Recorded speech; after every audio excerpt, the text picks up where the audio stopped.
এখন পাঁচফোড়ন শুকনা মরিচগুলো ভেজে নেব। ভাজা হওয়ার পর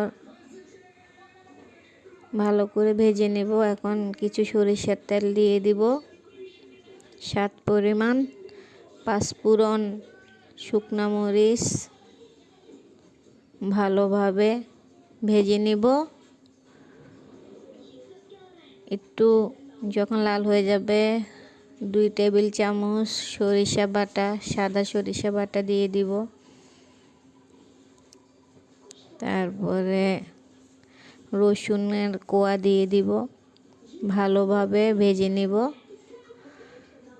ভেজে নেওয়ার পরে যখন মশলাটা হয়ে যাবে জলপাইগুলো দিয়ে দিব। জলপাইটা ভালো করে মাখিয়ে নেব। মাখিয়ে নেওয়ার পর আমাদের এখানে এখন 1 টেবিল চামচ হলুদের গুঁড়া দিব,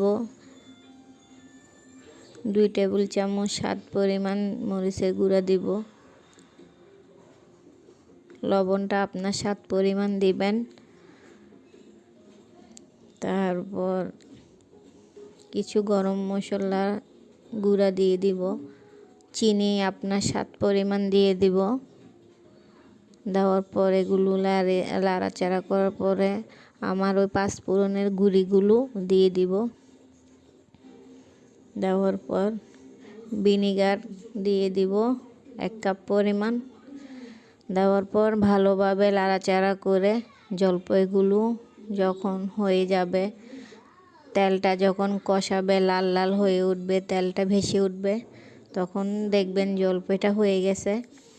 5 মিনিট পরিমাণ বসিয়ে ভালো করে লাড়াচাড়া করে জলপাইয়ের আচারটা রেডি হয়ে যাবে।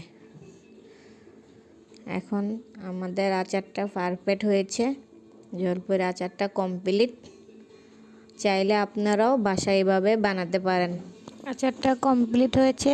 আমাদের চ্যানেলটা সাবস্ক্রাইব করে দিবেন, লাইক কমেন্ট শেয়ার করবেন।